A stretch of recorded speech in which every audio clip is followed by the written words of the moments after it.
Well, hey, folks, welcome to Cowboy State Daily's podcast, The Roundup. I'm your host, Wendy Core. So glad you could all join us.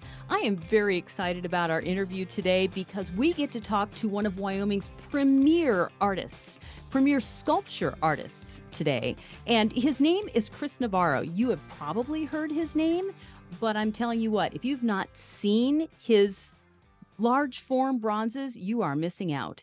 And so I'm just tickled to be able to talk to Chris about his artwork, about his background, about his inspirations. And so we're just going to go straight to Chris. So Chris, hello, welcome to Cowboy State Daily's The Roundup. We're so glad to have you with us. Well, I'm glad to be here.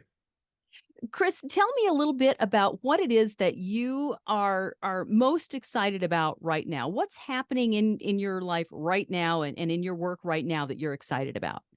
Well, I've just bid a bunch of monuments, so I'm hoping that some of them are going to come in.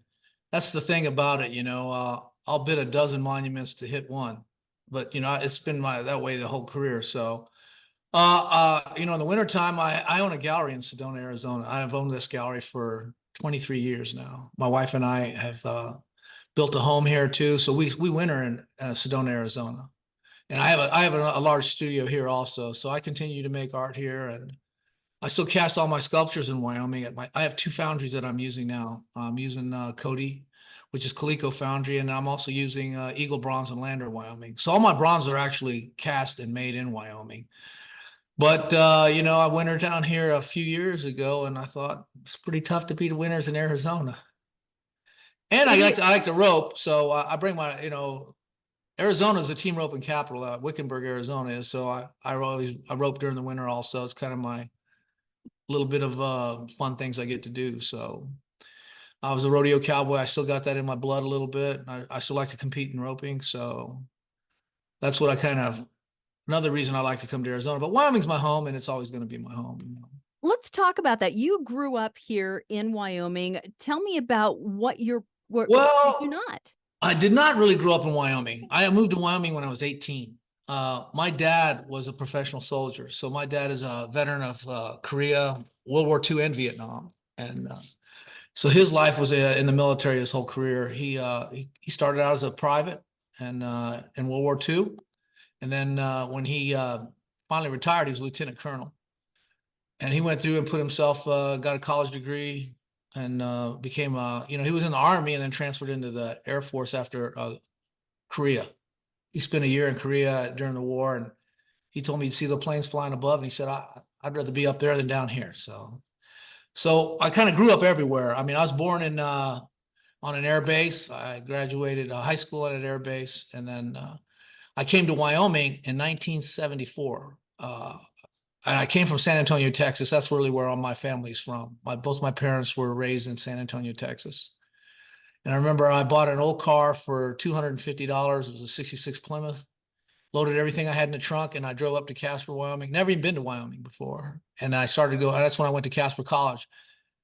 I really wanted to be a professional bull rider, and I started riding bulls when I was 16 in Bronx. And that's how I really wanted. I thought, there were guys making a living at it back then, but not much of a living. And then, but it was my passion. I kind of got hooked on it. So Casper College had was known for having great rodeo teams back then. So Dale Stiles was the coach back then, and I thought, well, Wyoming's a cowboy state. I'm a cowboy, and I want to go to Wyoming. That's how I ended up there. So you got to Wyoming for rodeo. You graduated from Casper College? Yes. In 76, I went to 76. Was my last year at Casper College. I didn't even major in art back then. I didn't even know you could make a living as an artist. So my major was animal science technology. And then when I started becoming an artist, I started going back to Casper College at night, when I'd get off work, and I started taking painting, drawing, photography, creative writing. I took a lot of things that I knew that I would need to help me with my art career. Casper College has always been important in my life, and I lived in Bailey Hall for 2 years. You're old when your dorm room doesn't even exist anymore. They tore it down.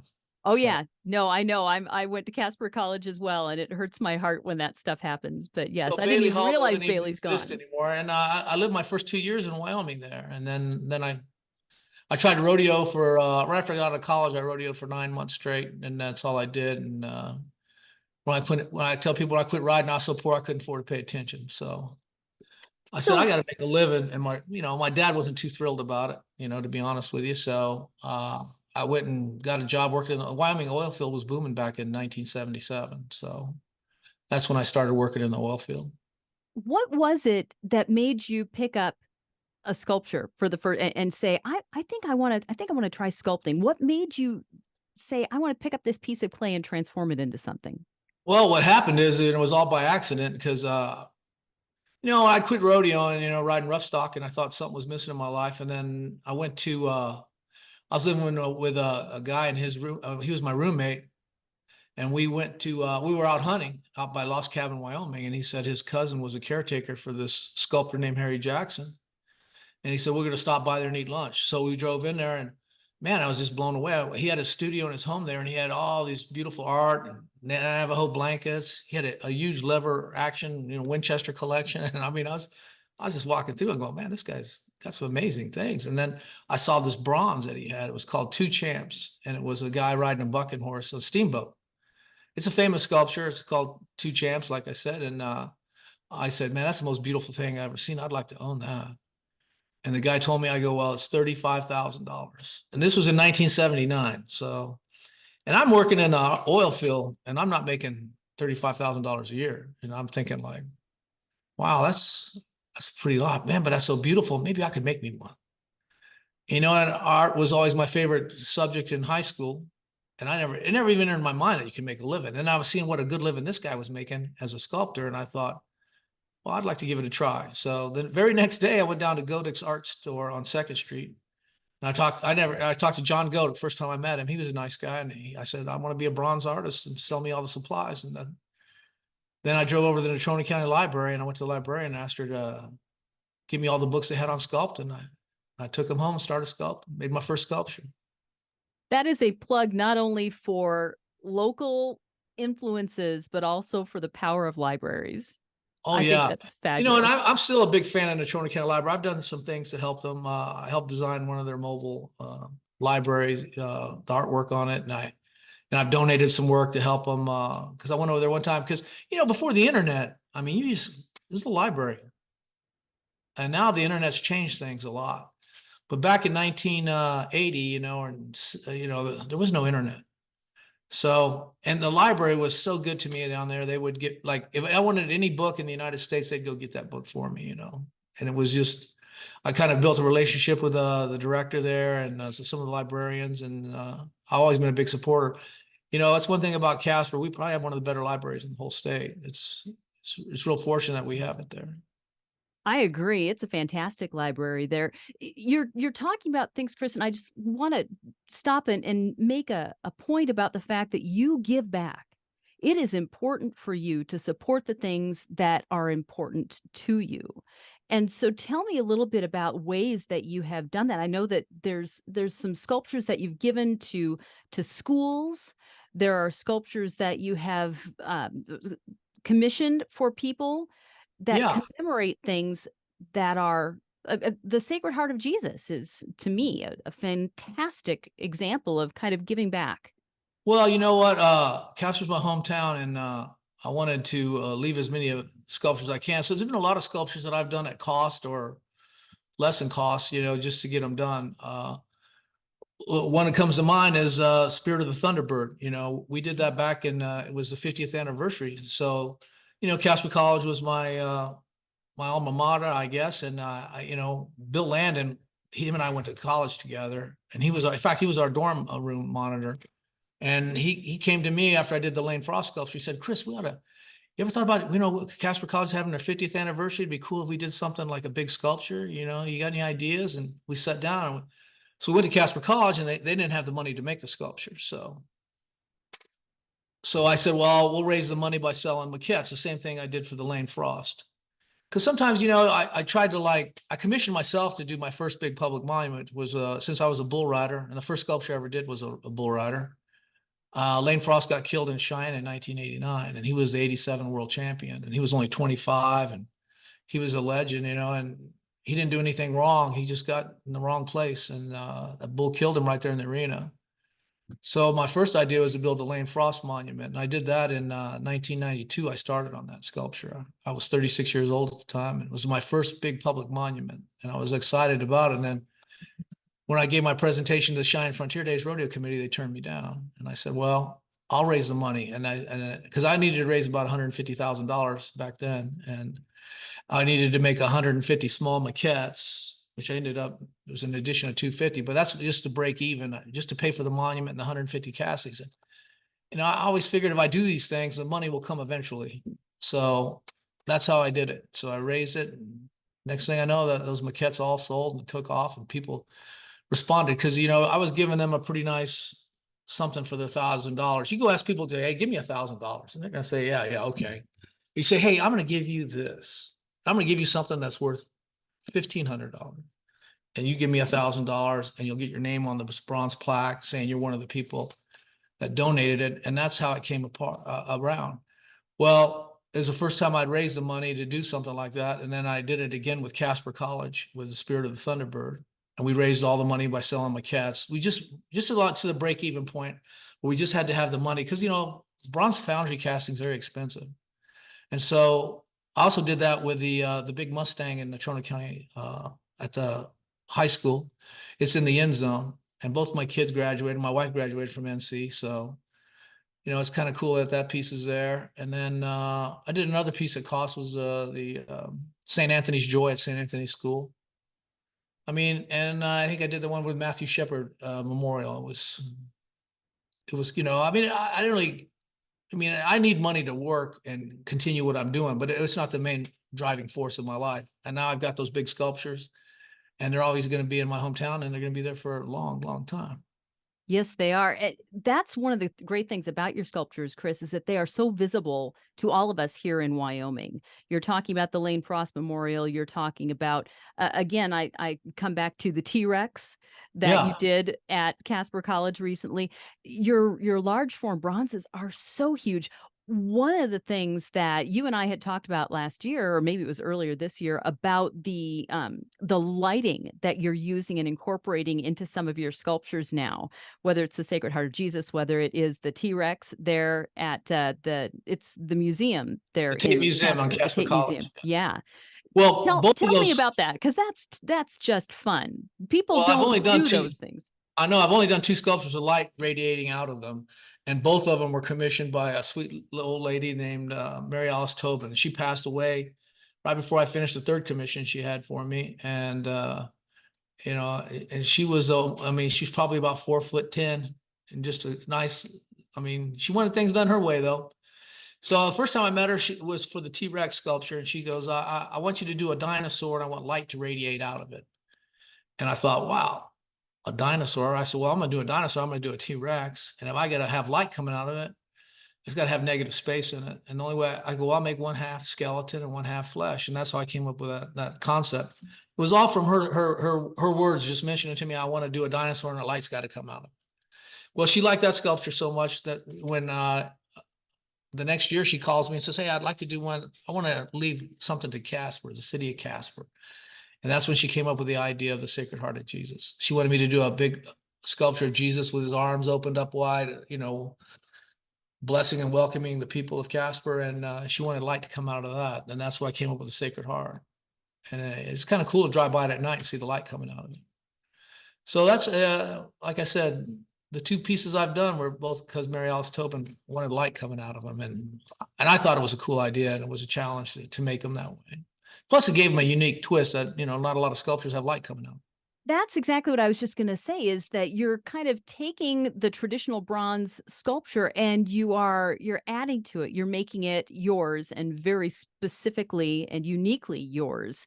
What are some other ways that you've done that, Chris, that somebody can look at a Chris Navarro sculpture and say, that's Chris Navarro? Well, I like my sculptures to have a little different take on them. Like the first piece I ever put in Casper was Eagle Against the Sun. It's down there on First and Center Street, and that was commissioned by a local resident too. She wanted to memorialize her son was killed in an airplane crash in Alaska. So I came up with this design of Eagle Against the Sun using that big abstract circle. I like the circle in a lot of my sculptures. In fact, I'm working on some sculptures now that have the circle in them. the circle is a pretty tough design to beat. And so I just like mine to have a little bit of different, unique tips to them. So like Essence of Rex is very different. I've never seen a sculpture that's half flesh and half with light coming out of it too. And my take on Jesus is very different. And even St. Anthony's Joy, I have him where, I used to throw my kids in the air and it would make them so happy, and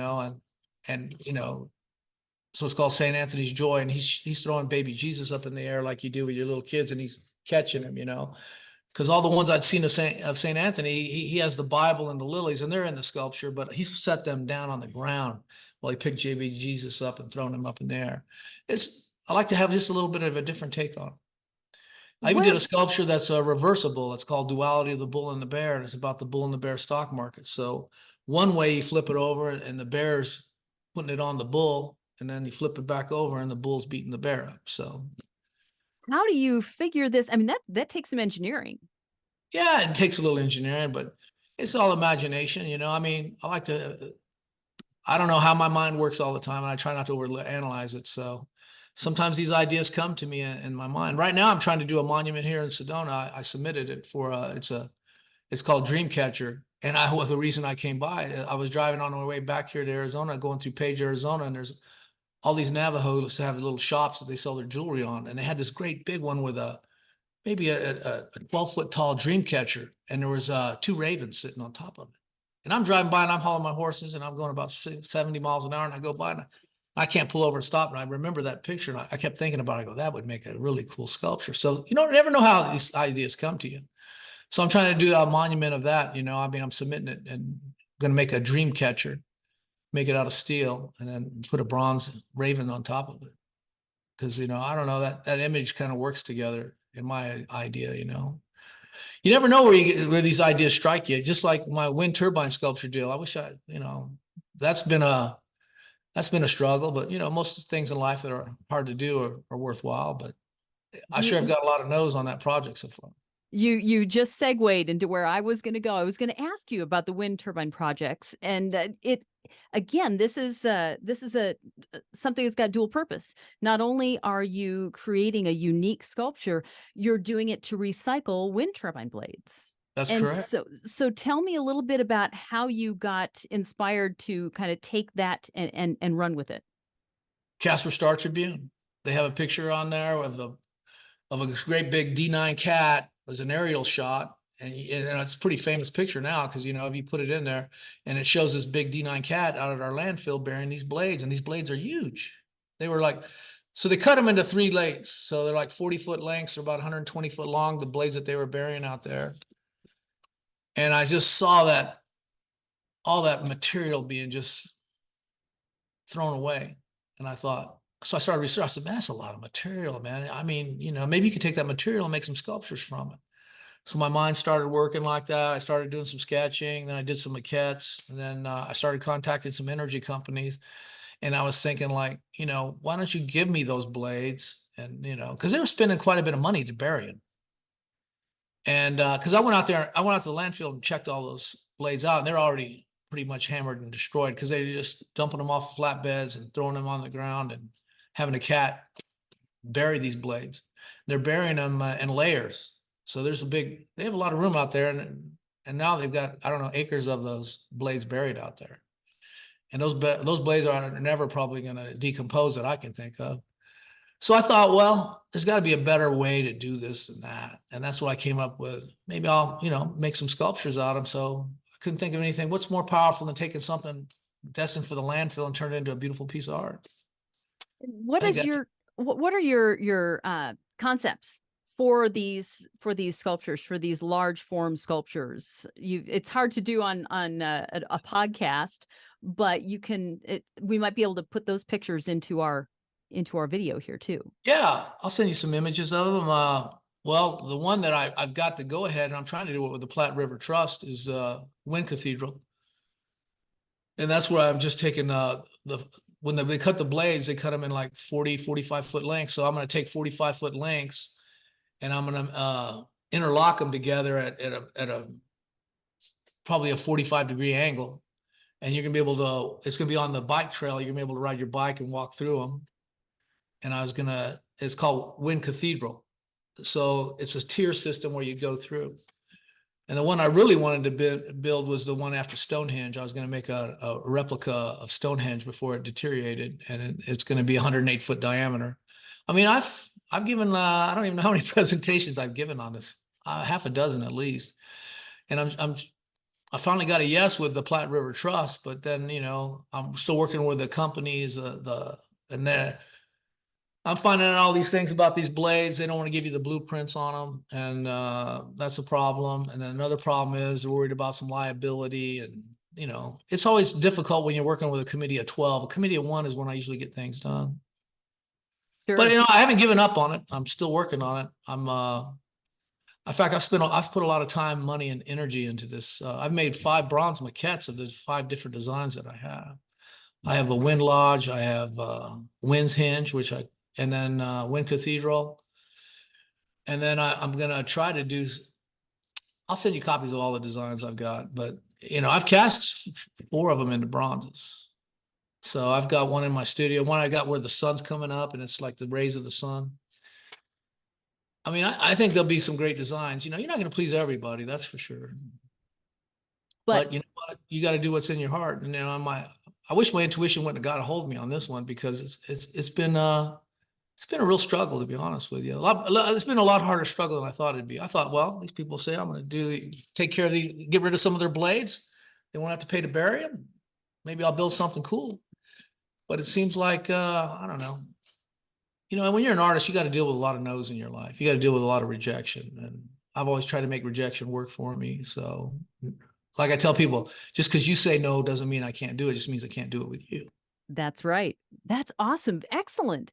Um, I'm so sorry that it's not worked out with these wind turbines, but I'm so glad you're not giving up on it yet. Oh, I'm committed. I've told everybody I'm going to do it, and I've always been pretty proud about keeping my word. And I've been working with Angela Emery, and I've been keeping her informed, because I saying this is, and she's been kind of going through the struggle with me a little bit, trying to get these wind turbine blades given to us so we can go ahead and do this. And that's the main problem right now. Is they say they want to give us the blades, but they just haven't done it. And it seems like there's always come up with a reason not to. So I'm still hopeful. I think they're going to be building more of these big wind farms in Wyoming, and there's going to be some more waste, because those wind blades, they only last 15 to 20 years. It's not like they have an indefinite time. But I'm going to make them stationary, so they should last for hundreds of years. Is what I'm hoping. They're going to be. You're going to have to paint them every 10, 15 years, keep them maintained from the weather, but they're pretty tough. They're designed to spin a couple hundred feet up in the air, no matter how strong the winds are. So I don't know. I'm optimistic. I like it. That's good.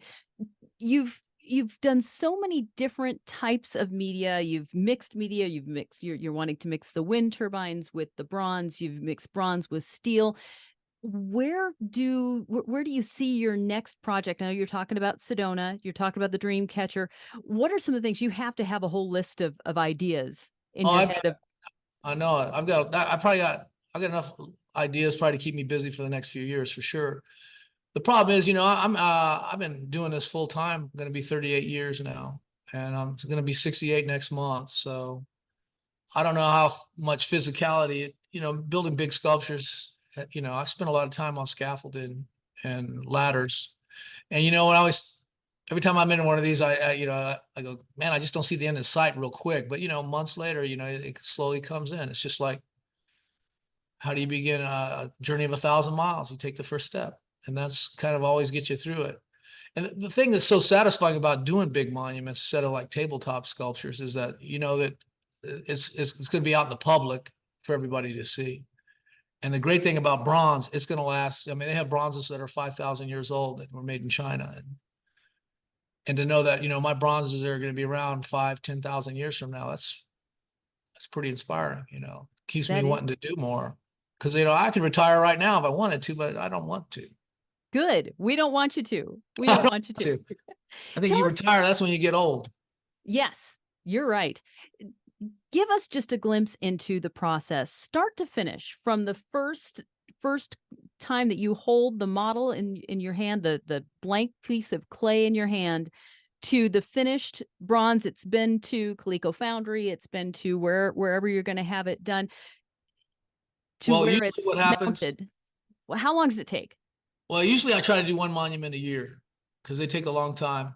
And so what I'll do is I'll make a study piece. It's called a maquette, and I'll make a sculpture maquette. And I usually cast them in bronze also. So like when I did, let's just take Spirit of the Thunderbird. So I made an 18-inch tall maquette, and then I enlarged that maquette. This is back in the olden days before they had computers working to help you do this. So I made I had a lot of access to oil filled pipes, so I'd make a big steel armature, and then I had a guy that would bring in a urethane foam machine, and he'd spray the foam onto my armature, and then I'd carve all the foam back, and then I'd put a layer of clay on it, and then I'd sculpt the clay and make it into the sculpture. And I started out everything with a height gauge and a metric grid. So when I would get everything proportional wise, then you put all your equipment away, and then you just start eyeballing it and sculpting it by hand. And then after you get that done, you have to you'll shim the sculpture and cut it into segments. Because like the essence of Rex, the big T Rex, I was hitting over 100 molds. So each of those has to be molded, and then you make a silicon rubber mold of the monument. It's called the mother mold. And that's how you can do limited editions. But each one of them is handmade. So you pour waxes at 180 degrees into the molds. And then when you get the waxes out, you take all the imperfections out of the wax. It's called chasing waxes. So when you get all the imperfection out, because your bronze is going to look is going to be as thick as the wax, and it's going to have any of the defects or the detail of the wax. So then you put these into dip vats, and these are the ceramic shell. That's why it's called lost wax casting. So every time you see a big monument or any size bronze, there's a wax replica that's destroyed in the process. So you go from a positive, I make my originals out of clay, I make a mold out of silicon rubber, pour waxes in there. Now I have another positive image. Now I put a ceramic shell mold around so it has to have at least about 8 coats of shell on it. You gotta let that's why it takes a long time to make bronzes. And then you pour the molten bronze in at close to 2000 degrees. And that's why the ceramic shell mold can contain the heat. And it has to be vented and piped. It's an art form in casting for sure. And then you destroy the shell mold. So you destroy the wax and you destroy the shell mold every time you cast a sculpture. Now, people are always asking why bronze are so expensive to make, just because all the labor that's involved in them. And the foundry men are definitely artisans in their own right, because it's a lot of work to do these. And then you weld the sculpture all back together with silicon bronze rods, and then it's like putting a big puzzle back together. So you'll know that you have plate 1 and 2 go together, and 3 and 4. Then you kind of like number them all, so you assemble it, and then you see all the weld lines in there, and then you got to go back and grind all the weld lines smooth and put the texture back in. And then the final is you put the patina on there, which is a chemical reaction of oxidizing the metal, and you put it on with a torch after you sandblast it.